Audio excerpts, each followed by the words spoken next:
ఓం మహాగణాధిపతయే నమః. ఓం గురుభ్యో నమః. ఓం శ్రీమాత్రే నమః. పరమేశ్వర స్వరూపమైనటువంటి జ్యోతిష, వాస్తు మరియు ఇతర అనేకమైనటువంటి శాస్త్రములను మనకు అందించినటువంటి మహర్షులకి నమస్కారం. హయగ్రీవ హయగ్రీవ హయగ్రీవేతియో వదేత్తస్య నిస్సరతైవాణీ జహ్నుకన్యా ప్రవాహవత్ అరుణాం కరుణాతరంగితాక్షీం ధృతపాశాంకుశపుష్పబాణచాపాం అనిమాదిభిరావృతాం మయూకైః అహమిత్యేవ విభావయే భవానీం. శ్రీమాత్రే నమః. ప్రేక్షకులకి ఆ లలితాంబిక అమ్మవారి యొక్క అనుగ్రహం పరిపూర్ణంగా కలగాలని మనస్ఫూర్తిగా కోరుకుంటూ మనం ఈరోజు చెప్పుకోబోయేటువంటిది రాహుకేతువులు మారుతున్నారు. అయితే ఈ రాహుకేతువులు మారడం అనేటువంటిది కొన్ని సాఫ్ట్వేర్లో మే 15, కొన్నిట్లో మే 18, కొన్నిట్లో జూన్ 1 అని చూపిస్తుంది. కాకపోతే ఏదేమైనప్పటికీ కూడా మే 15 నుంచి కొంత ప్రభావం, జూన్ 1వ తేదీ నుంచి కాస్త ఎక్కువ ప్రభావం చూపిస్తుంది రాహుకేతువులు. అయితే ఈ రాహువు కేతువు ప్రస్తుతం మీనరాశిలో రాహువు, కన్యారాశిలో ఉన్నటువంటి కేతువు మనకి సింహంలోకి కేతువు, కుంభంలోకి రాహువు మారుతున్నాడు. అయితే ఈ మార్పు జరగగానే వెంటనే చేంజెస్ వస్తాయా అంటే దీనివల్ల కొంతవరకు వస్తుంది. ఎందుకంటే గోచారం ఎప్పుడు కూడా కొంతవరకు చూపిస్తుంది. మిగతాదంతా కూడా మీ పర్సనల్ చార్ట్ చూసుకోవాలి, గుర్తుపెట్టుకోండి. అంటే మీ యొక్క జన్మజాతకంలో అసలు గ్రహాలు ఎలా ఉన్నాయి, రాహుకేతువులు ఎక్కడున్నారు, దాన్ని బట్టి ఈ రాహుకేతువుల యొక్క ప్రభావం ఉంటుంది. అయితే ఈ రాహుకేతువుల యొక్క ప్రభావం మీ జన్మజాతకం మీద ఎలా చూపిస్తుంది, దేశ గోచారాల మీద ఎటువంటి ప్రభావం చూపిస్తుంది అనేటువంటి విషయాలు చెప్తుంది నేనైనప్పటికీ కూడా చెప్పిస్తుంది సాక్షాత్ లలితామ్మవారిగా భావిస్తూ ఒక్కొక్క లగ్నరీత్యా, లగ్నం తెలిసిన వాళ్ళ లగ్నం నుంచి చూసుకుంటూ, లేదంటున్నట్లయితే రాశిరీత్యా ఎటువంటి ఫలితాలు వస్తాయనేటువంటి విషయాలు ఇప్పుడు మనం తెలుసుకుందాం. సింహలగ్నము, సింహరాశి. సింహం వారికి కనుక చూసుకున్నట్లయితే ఇంతకాలము మీకు కేతువు 2లో ఉన్నటువంటి కేతువు లగ్నంలోకి రాబోతుంది. కాబట్టి కేతువు లగ్నంలోకి వస్తున్నందుకు కీర్తి యోగాన్ని ఇస్తుంది చెప్పాలంటే సింహం వారికి. ఎందుకంటే రవి రాశుల్లోకి కేతు వచ్చినప్పుడు ఏంటంటే కీర్తి యోగము, కొంచెం ఆధ్యాత్మిక యోగం అనేటువంటిది ఉంటుంది.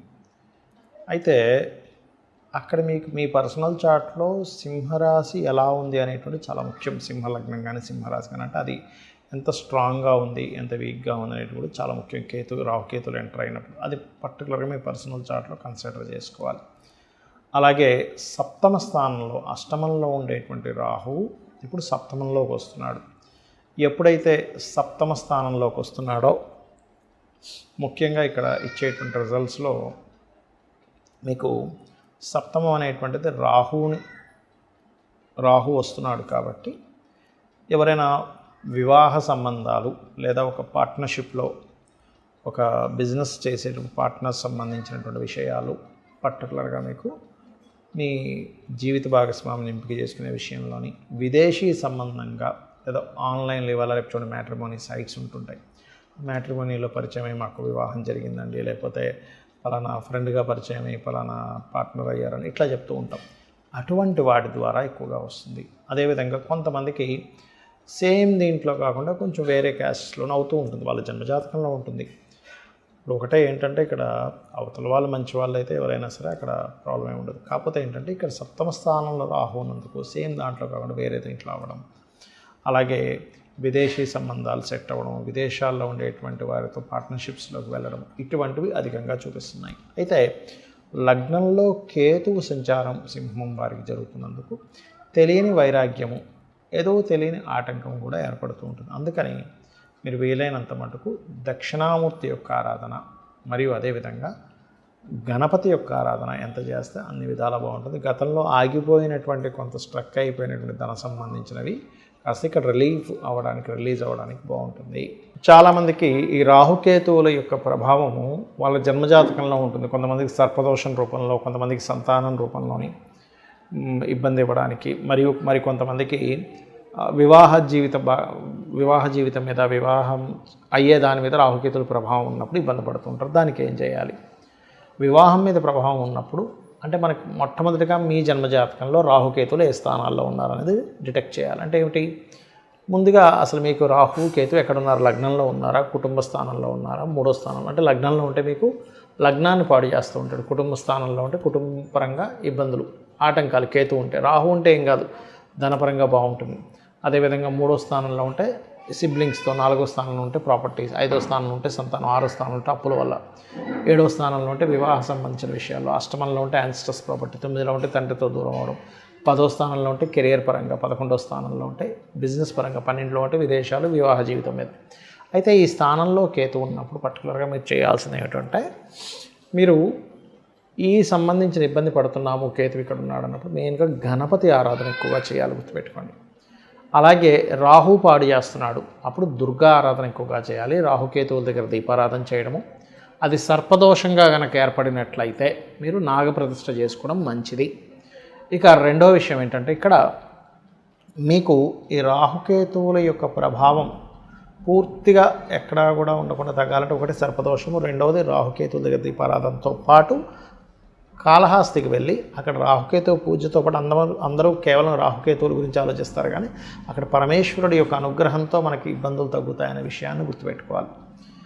ఇక ఈ రాహుకేతుల ప్రభావం వల్ల దేశవ్యాప్తంగా ఎటువంటి ఫలితాలు ఉంటాయి జూన్ 1వ తేదీ నుంచి అని చూసుకున్నట్లయితే, మనం గత సంవత్సరంన్నర క్రితం చెప్పుకున్నాం, కేతువు కన్యారాశిలోకి వస్తున్నప్పుడు ముందుగానే ప్రిడిక్ట్ చేసుకుని ఇప్పటికే ఉన్నాయి ఆ వీడియోలు. భూముల ధరలు ఆగిపోతాయి, భూములు పెద్దగా రైజ్ అవ్వు అని చెప్పుకున్నాం. అదేవిధంగా మనం చూసుకున్నట్లయితే హైదరాబాద్లో కూడా రియల్ ఎస్టేట్ చాలా మటుకు ఆగింది.